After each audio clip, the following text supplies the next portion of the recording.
Pinky Leem Remote-controlled tweezers lamp. Install the eyelash tweezers under the tweezers lamp. Turn on the power switch of the tweezers lamp. Turn on the power switch of the remote control pedal. The light of the tweezers lamp can be turned on at the same time as you step on the foot. We put the power bank of the lamp into our all-purpose gloves.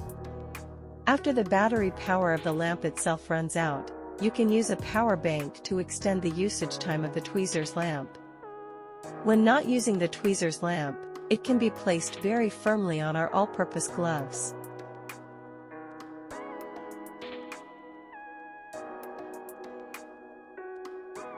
Our lamp uses a soft tube that can be adjusted up and down, left and right, so the grafting artist can adjust it to the most suitable position for grafting.